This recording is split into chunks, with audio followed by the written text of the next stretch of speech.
जय हिंद दोस्तों। आज हम लोग पढ़ने वाले हैं क्लास 10 इकोनॉमिक्स का तीसरा चैप्टर जो कि हमारा व्यवस्था के क्षेत्र। दोस्तों पहले इसे इंट्रोडक्शन दे देते हैं थोड़ा सा, उसके बाद हम लोग समझेंगे कि इसमें कौन सा टॉपिक पढ़ना है, कौन सा क्वेश्चन वेरी वेरी इंपॉर्टेंट है, वो सारी चीज़ों को हम लोग समझेंगे। तो वीडियो को स्किप मत कीजिएगा और भागिएगा नहीं, वरना समझ आपको बिल्कुल नहीं आएगा। तो चलिए वीडियो को स्टार्ट करते हैं। सबसे पहले आपको थोड़ा सा इंट्रोड्यूस दे देता हूँ भारतीय अर्थव्यवस्था के क्षेत्र ये क्या होता है। चलिए आपको बताते हैं। देखिए थोड़ा सा इंट्रोडक्शन देते हैं, ध्यान दीजिएगा।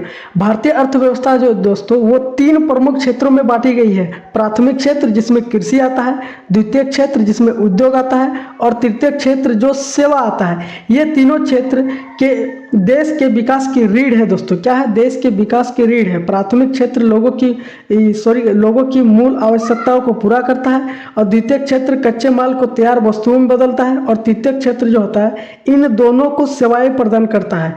इनका संतुलित विकास ही भारत की आर्थिक प्रगति की पहचान है दोस्तों। यही तक आपको क्लियर है? चलिए आगे बढ़ते हैं। आप समझते हैं कि इसमें कौन कौन से क्वेश्चन पढ़ना है, हमें कौन कौन से इंपॉर्टेंट है। आइए सबसे बात करते हैं बिना समय गवाए, क्योंकि टाइम ज़्यादा ले लेगा, चैप्टर बड़ा है दोस्तों। आइए सबसे पहले क्वेश्चन नंबर 1 को देखते हैं कि प्राथमिक क्षेत्र तथा द्वितीय क्षेत्र क्या होता है। जैसे कि हमने आपको बताया कि इसमें 3 क्षेत्र ही आपको पढ़ना है ज़्यादातर। देखिए प्राथमिक क्या होता है, यहाँ पर देखिए प्राथमिक क्षेत्र होता है दोस्तों वैसे क्षेत्र जिसके अंतर्गत प्राकृतिक वस्तु का उत्पादन किया जाता है। किसका? सीधे प्राकृतिक वस्तु का, यानी जमीन से जुड़ा हुआ चीज़ों का उत्पादन किया जाता है। उसे प्राथमिक क्षेत्र या कृषि क्षेत्र भी कहा जाता है, क्योंकि इसमें ज़्यादातर कृषि क्षेत्र आता है। और कृषि का मतलब सिर्फ और सिर्फ क्या होता है दोस्तों, ये आप लोग समझ लेते हो कि कृषि का मतलब होता है सिर्फ सिर्फ क्या बोलते हैं उसे, धान और गेहूं को उगाना। लेकिन ऐसा नहीं है। कृषि का मतलब ये था पशुपालन भी होता है, मछली पालन भी होता है, खनन और वन, ये सारे चीज़ें आते हैं आपके कृषि उत्पादन में, जो कि जमीन से जुड़े होते हैं, प्राकृतिक होते हैं। तो वैसे क्षेत्र जिसके अंतर्गत क्या होता है, प्राकृतिक वस्तुओं का सीधे डायरेक्टली क्या होता है, उत्पादन होता है सीधे डायरेक्टली, इसी को बोलते हैं प्राथमिक क्षेत्र। आइए समझते हैं दूसरा जो होता है हमारा द्वितीय क्षेत्र। ये क्या होता है? देखिए द्वितीय क्षेत्र हम आपको समझाते हैं।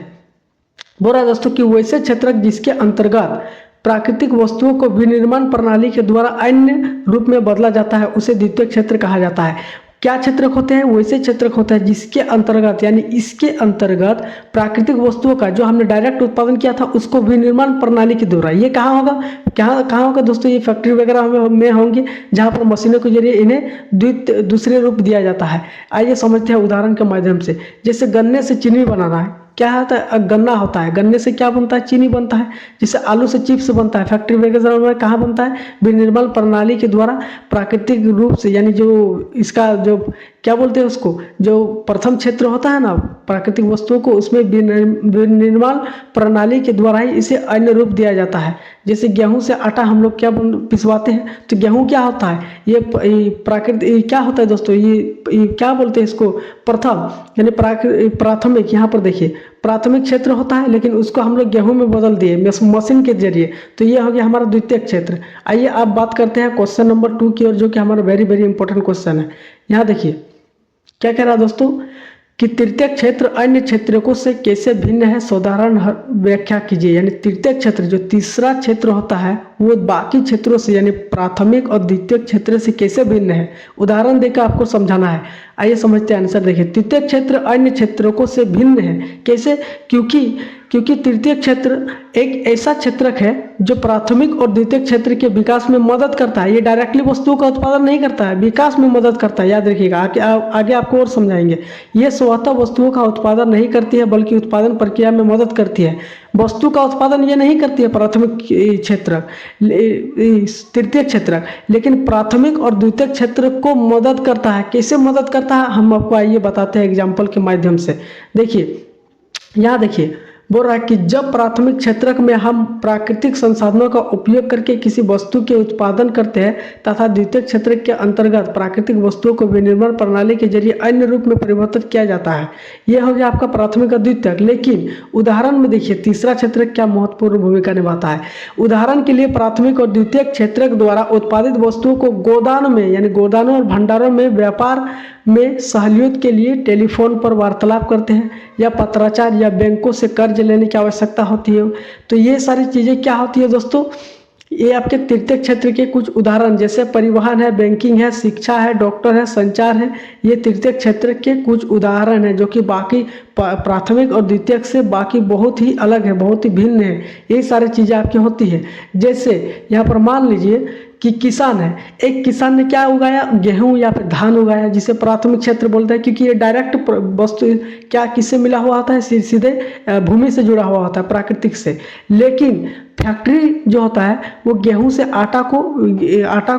मतलब क्या बनाया, गेहूं को आटा बना दिया, तो द्वितीय क्षेत्र हो गया, क्योंकि विनिर्माण प्रणाली हो गया, प्राथमिक से दूसरे में बदल दिया तो वो विनिर्माण प्रणाली हो जाता है यहाँ पर, तो वो दूसरा में आ जाता है, यानी द्वितीय क्षेत्र। लेकिन तृतीय क्षेत्र बोल रहा है कि दुकानदार उसे ग्राहक तक पहुंचाएगा।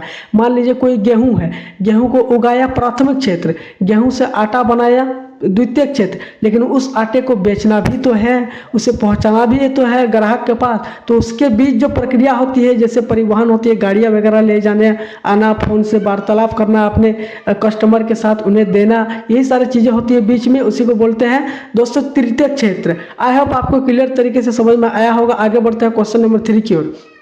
या देखिए जल्दी जल्दी जल्दी पार करते हैं इसे अच्छे तरीके से समझते हुए। देखिए क्वेश्चन नंबर 3 क्या कह रहा है, वेरी वेरी इंपॉर्टेंट, जो 2015 में आपका पूछा गया था। यहाँ पर देखिए 2015 में पूछा गया था, वेरी वेरी इंपॉर्टेंट क्वेश्चन है। बोला कि प्रच्छन्न बेरोजगारी से आप क्या समझते हैं, शहरी एवं ग्रामीण देशों से उदाहरण देकर व्याख्या करें। प्रच्छन्न बेरोजगारी एक बेरोजगारी होती है जो शहरी एवं ग्रामीण दोनों में होती है, लेकिन आपको उदाहरण देकर समझना है, मतलब समझाना है आपको कि क्या होता है ये। आइए समझते हैं सबसे पहले प्रच्छन्न बेरोजगारी।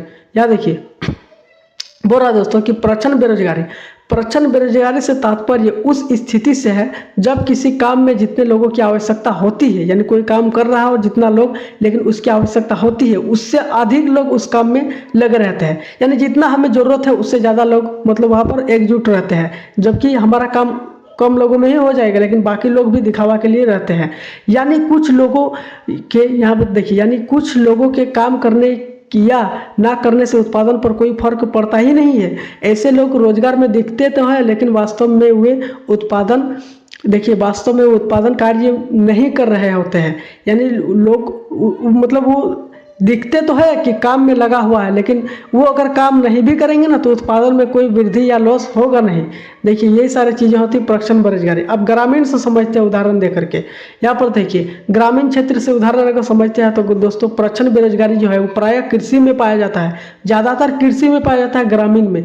किसी काम में मान लीजिए किसी काम में 5 लोगों की आवश्यकता है, लेकिन उसमें 8 लोग लगे होते हैं। आप बताइए जो खेत को अगर कोई काटेगा या फिर जोतेगा उसको 5 लोगों की जरूरत है, 5 लोगों से वो काम हो जाएगा, लेकिन ज़बरदस्ती बोला कि नहीं हम 8 लोग इसमें लगेंगे, तो उसमें क्या होगा, जो उत्पादन क्षमता में उसका कोई मतलब असर नहीं पड़ेगा। तो इसमें 3 लोगों जो होते हैं वो अतिरिक्त हैं, ये देखिए तीनों उसी खेत पर काम करते हैं। क्या बोल रहा है दोस्तों कि तीनों उसी खेत पर काम करते हैं जिस पर 5 लोग काम करते हैं। इन तीनों द्वारा किया गया कार्य खेती की उपज पर कोई असर पड़ता ही नहीं है। इसका मतलब यह है कि 3 लोग प्रत्यक्ष रूप से बेरोजगार हैं।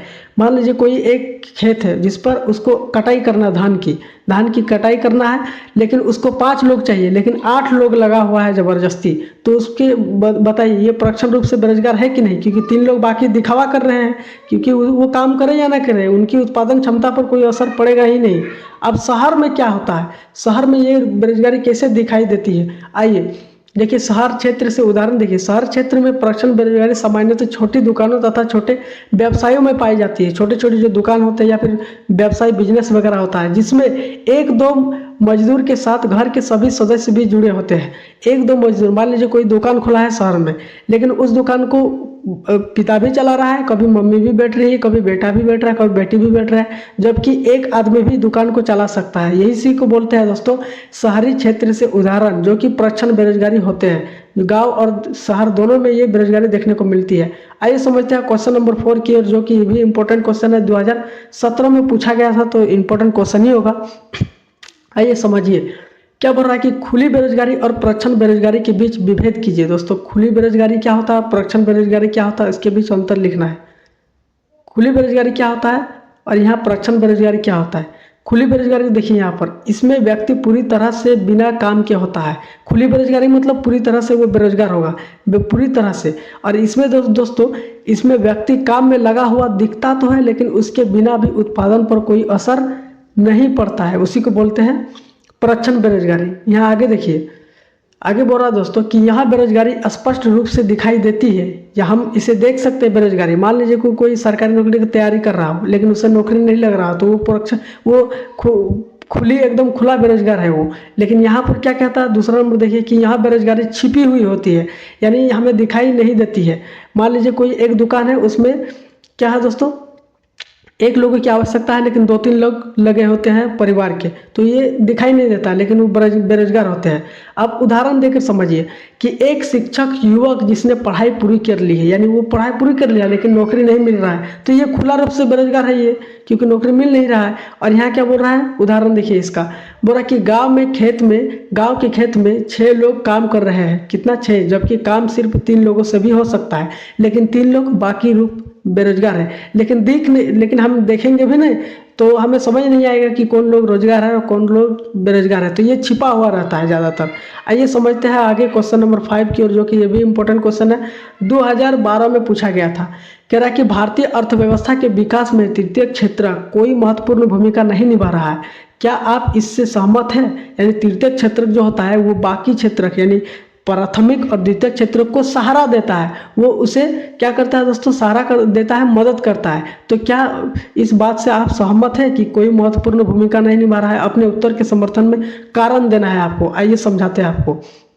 यहाँ देखिए दोस्तों, इसके आंसर देखिए, बोल रहा दोस्तों कि नहीं, हम इस बात से सहमत नहीं है कि भारतीय अर्थव्यवस्था के विकास में तृतीय क्षेत्र कोई महत्वपूर्ण भूमिका नहीं निभा रहा है। हम ऐसे कैसे बोल सकते हैं कि तृतीय क्षेत्र महत्वपूर्ण भूमिका नहीं निभा रहा है? अरे वो भले ही तृतीय क्षेत्र भले ही वस्तुओं का डायरेक्ट उत्पादन नहीं करता है, लेकिन उत्पादन हुए वस्तुओं को वो सेवा देता है। यही सारी चीज़ें होती है। आइए समझाते हैं आपको आगे। यहाँ पर देखिए, कह रहा दोस्तों कि किसी भी अर्थव्यवस्था के विकास के दृष्टिकोण से तृतीय क्षेत्र का एक सकल घरेलू उत्पादन में बढ़ता योगदान अच्छा माना जाता है। सकल घरेलू उत्पाद में भारतीय अर्थव्यवस्था के विकास में तृतीय क्षेत्र की महत्वपूर्ण भूमिका दोस्तों है इसमें, क्योंकि योजना फल के दौरान, यहाँ पर देखिए, योजना फल के दौरान वर्ष 1973 से 2003 तक सभी क्षेत्रों में वृद्धि हुई है। सभी क्षेत्रों में क्या हुई, वृद्धि हुई है, परंतु तृतीय क्षेत्र के उत्पादन में सबसे अधिक वृद्धि हुई है, क्योंकि तृतीय क्षेत्र अगर नहीं होगा तो इनको सहारा प्रदान करेगा कौन, हेल्प करेगा कौन इसको, यही सारी चीज़ें होती है। आपने तो धान गेहूँ उगा लिया, लेकिन इसे ट्रक में लाद करके आपको ले जाना भी तो होता है, परिवहन भी तो आपको चाहिए, ग्राहक से जुड़ने के लिए, उन्हें बेचने के लिए भी तो आपको मार्केट ले जाना पड़ेगा। तो गाड़ी क्या है, आपका परिवहन का माध्यम है। ये तृतीय क्षेत्र का उदाहरण है दोस्तों, याद रखिएगा। इसीलिए बहुत ही महत्वपूर्ण भूमिका निभाता है, प्राथमिक और द्वितीय क्षेत्र के मदद करता है ये। याद देखिए कि इस प्रकार रोजगार के आधार पर तृतीय क्षेत्र में 1973 से 2000 के दौरान 3 गुना रोजगार में वृद्धि हुई है। यानी सबसे ज़्यादा रोजगार में वृद्धि हुई है तृतीय क्षेत्र में, जो प्राथमिक तथा द्वितीय क्षेत्र की अपेक्षा बहुत अधिक माना जाता है। तो हम लोग कैसे कह सकते हैं कि तृतीय क्षेत्र कोई महत्वपूर्ण भूमिका नहीं निभाता है, जो कि प्राथमिक और द्वितीय ही निभाता है? ऐसा नहीं है। तृतीय क्षेत्र नहीं होगा ना, तो आप जितना उत्पादन करते हैं वहाँ का वहीं रह जाएगा सब।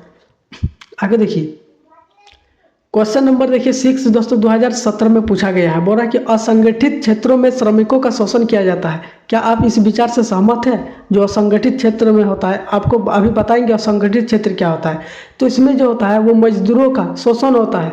अपने उत्तर के समर्थन में आपको कारण देना है दोस्तों। तो यहाँ पर हम लोग बात करते हैं दोस्तों, असंगठित क्षेत्र में श्रमिकों का जो शोषण होता है ना, उसी का हम लोग बात करने वाले हैं। तो आइए इसे समझते हैं दोस्तों। देखिए यहाँ दोस्तों हम लोग बात करेंगे दोस्तों, देखिए इसके आंसर देखिए, आंसर आपको कहा गया है कि हाँ यह सत्य है दोस्तों। क्या है? हाँ यह सत्य है कि असंगठित क्षेत्र में श्रमिकों का शोषण होता है। निम्नलिखित तथ्यों से पता चलता है कि असंगठित क्षेत्र में श्रमिकों का शोषण किया जाता है। कैसे? आइए समझते हैं।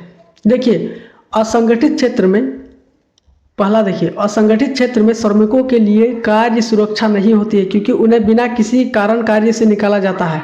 असंगठित क्षेत्र में यही होता है दोस्तों, ज़्यादातर असंगठित क्षेत्र में यही होता है। आपकी कार्य की कोई गारंटी नहीं है, कभी भी निकाल दिया जा सकता है। इन श्रमिकों की नौकरी कभी भी छीन ले सकती है, क्योंकि उनके पास कोई अस्थायी अनुबंध नहीं होता है। वो मालिक के ऊपर डिपेंड करता है कि आपको काम पर रखना है या नहीं रखना है, कब तक रखना है। तीसरा देखिए, इस क्षेत्र के लोगों को काम अधिक और वेतन कम मिलता है। असंगठित क्षेत्र यही होता है दोस्तों। असंगठित क्षेत्र में मतलब आप रोजगार तो मिला है लेकिन कोई गारंटी नहीं है कि कब तक रोजगार आप करेंगे, क्योंकि ये उसके ऊपर डिपेंड है। आइए समझते हैं क्वेश्चन नंबर 7 की ओर। क्वेश्चन नंबर 7 देखिए दोस्तों, संगठित और असंगठित क्षेत्रों की रोजगार परिस्थिति की तुलना करना है आपको। आइए समझते हैं संगठित और असंगठित। इसमें काम नियमित और अस्थायी होता है। इसमें काम जो होता है संगठित में नियमित और अस्थायी होता है। इसमें काम अनियमित और अस्थायी होता है, यानी कोई काम के भरोसे मतलब गारंटी है ही नहीं कि इसमें आपको काम लंबे समय तक मिलेगा। यहाँ सरकारी नियमों व कानूनों के अनुसार चलता है। संगठित में आप कह सकते हो सरकारी नौकरी, और असंगठित में कह सकते हो आप कि कहीं पर भी काम कर लो इधर उधर। यहाँ पर देखिए, यहाँ सरकारी नियमों का पालन नहीं किया जाता है। यहाँ सरकारी नियमों का पालन कोई करता ही नहीं है। यहाँ देखिए संगठित में श्रमिकों को निश्चित वेतन मिलता है, छुट्टी भी मिलती है, पेंशन मिलता है, रिटायर में या बीमा भी मिलती है उन्हें, ये सारी सुविधाएं उन्हें मिलती है। लेकिन यहाँ पर असंगठित में श्रमिकों को ऐसी सुविधाएं नहीं मिलती है। कौन देगा ऐसी सुविधाएं? यहाँ देखिए, अब 4 नंबर पॉइंट देखिए, बोला कि इसका उदाहरण देखिए, सरकारी दफ्तर है, बैंक है, स्कूल है, बड़ी बड़ी कंपनियां हैं, ये सारी चीज़ें होती है इसकी उदाहरण। यहाँ इसकी उदाहरण की अगर बात किया जाए तो दोस्तों, खेत है, मजदूर है, रिक्शा चालक है, घरेलू है, नौकर है, छोटे दुकानदार, ये सारी चीज़ें आ जाते हैं आपके यहाँ असंगठित क्षेत्र में। आई होप आपको समझ में आया होगा। आगे बढ़ते हैं। आइए दोस्तों, अब समझते हैं क्वेश्चन नंबर 8 की ओर, जो कि हमारा वेरी इंपॉर्टेंट क्वेश्चन है। क्यों? क्योंकि 2014 और 2018 में पूछा गया है, जैसा कि आप देख सकते हो यहाँ पर हमने ऑलरेडी लिख दिया है। तो आइए समझते हैं क्वेश्चन क्या है। राष्ट्रीय ग्रामीण रोजगार गारंटी अधिनियम 2005, यानी इसे नरेगा बोलते हैं इंग्लिश में। नरेगा 2005 के उद्देश्यों की व्याख्या करें, अथवा यानी क्वेश्चन को घुमा फिरा कर पूछता है। यहाँ पर देख सकते हैं आप, अथवा नरेगा 2005 की काम का अधिकार क्यों कहा गया है। नरेगा 2005 को जो है दोस्तों काम का अधिकार क्यों कहा गया, आपको बताना है दोस्तों। आइए समझते हैं नरेगा 2005 क्या होता है, इसको काम का उद्देश्य क्यों कहा गया है। आंसर देखिए, यहाँ पर आंसर कह रहा है दोस्तों कि हर ग्रामीण परिवार को साल में 100 दिन तक मजदूरी वाला काम देने की गारंटी दी गई है नरेगा 2005 के अंतर्गत। यही इसका उद्देश्य है, मेन मकसद यही है कि हर ग्रामीण परिवार को साल में 100 दिन की, यानी साल में कितना होता है 365 में से आपको 100 दिन तक मजदूरी वाला काम देने की वादा किया है, आपको गारंटी दिया है सरकार ने। यही चीज़ें हैं नरेगा 2005 में। यहाँ पर देखिए 2 नंबर कह रहा दोस्तों कि जिसके पास यानी जिनके पास रोजगार नहीं है उन्हें काम देकर उनकी आमदनी बढ़ाना, ताकि वे अपना गुजारा कर सके, अपना पेट पाल सके, परिवार का पेट पाल सके, अपने परिवार को मतलब ग्रोथ कर सके, आगे बढ़ सके। या तीसरा पॉइंट देखिए, काम के जरिए सड़क, तालाब, नहर, पेड़ लगाना, जल संरक्षण जैसे काम किए जाते हैं ताकि गांव सुंदर व विकसित हो। इसका ये भी मतलब गारंटी दिया है सरकार ने नरेगा 2005 के अंतर्गत। यही इसका मकसद है दोस्तों, उद्देश्य है आपका। यहाँ देखिए 4 देखिए पॉइंट, महिलाओं को भी पुरुषों जितना ही काम और वेतन देना होता है, यानी वेतन देना है। उन्होंने ये कहा है कि महिलाओं को भी उतना ही वेतन और काम मिलेगा जितना पुरुषों को मिलेगा। यहाँ देखिए 5 नंबर कि गांव में ही काम मिलने से लोगों को शहर जाकर मजदूरी करने की जरूरत नहीं पड़ेगी। ये उन्होंने वादा किया है, आपको गारंटी दिया है कि गाँव में ही आपको काम मिलेगी, आपको शहर जाने की जरूरत नहीं है। यहाँ देखिए, अब समझते हैं दोस्तों क्वेश्चन नंबर 9 क्या होता है। क्वेश्चन नंबर 9 है दोस्तों कि व्याख्या कीजिए कि किसी देश के आर्थिक विकास में सार्वजनिक क्षेत्र कैसे योगदान करता है। जो किसी देश के आर्थिक विकास में, उसके विकास में यानी देश का विकास में, आर्थिक विकास में सार्वजनिक क्षेत्र कैसे योगदान करता है, महत्वपूर्ण भूमिका निभाता है। यहाँ देखिए, सरकारी उद्योग और संस्थान लाखों लोगों को नौकरी देते हैं जिससे बेरोजगारी कम होती है दोस्तों। सरकारी जो उद्योग वगैरह होती है, उद्योग वगैरह और संस्थान लाखों लोगों को क्या देती है, नौकरी देती है, जिससे बेरोजगारी कम होती है और नौकरी उन लोगों को ज़्यादा मिलती है। यहाँ पर आगे देखिए पॉइंट नंबर 2 है दोस्तों कि सार्वजनिक क्षेत्र यानी सार्वजनिक क्षेत्र सड़क, बिजली, रेल, बंदरगाह, संचार आदि विकसित करता है जो आर्थिक प्रगति की नींव है। ये क्या है दोस्तों, आर्थिक प्रगति की नींव है जो कि सार्वजनिक क्षेत्र, सड़क आएगा इसमें, बिजली, रेल, बंदरगाह आदि विकसित करता है जो आर्थिक प्रगति की नींव होती है। ये सारी चीज़ें होती है आपके यहाँ पर। यहाँ लास्ट देखिए कि यहाँ शिक्षा, स्वास्थ्य, पानी, परिवहन जैसी सुविधाएं सस्ती दरों पर जनता को उपलब्ध कराता है। यही है इसकी कि किसी देश के आर्थिक विकास में सार्वजनिक क्षेत्र कैसे योगदान करता है। तो दोस्तों यहीं पर हमारा क्वेश्चन पूरा खत्म होता है, जो कि हमारा चैप्टर है दोस्तों। चैप्टर का नाम है दोस्तों, देखिए यहाँ पर आपको दिखा देते हैं, याद नहीं आ रहा है, कह रहा है कि भारतीय अर्थव्यवस्था के क्षेत्र। तो हमारा चैप्टर जो है यहीं पे खत्म होता है दोस्तों। तो वीडियो अच्छी लगी तो वीडियो को लाइक करना, चैनल पर नए हो तो सब्सक्राइब कर लेना। क्योंकि रुकिए, क्योंकि आपको सारा मतलब चीज़ें, आपको क्लास 9 और 10 का सारा टॉपिक्स और सारा चैप्टर आपको यहाँ पर ही मिल जाएगा, आपको कहीं पर भटकने की जरूरत नहीं है। तो चैनल को सब्सक्राइब करके साथ में बेल आइकन को प्रेस कर दीजिएगा, ताकि हम जब भी वीडियो अपलोड करेंगे आप तक पहुँचेगा सबसे पहले। तो मिलते हैं नेक्स्ट वीडियो में, तब तक के लिए जय हिंद।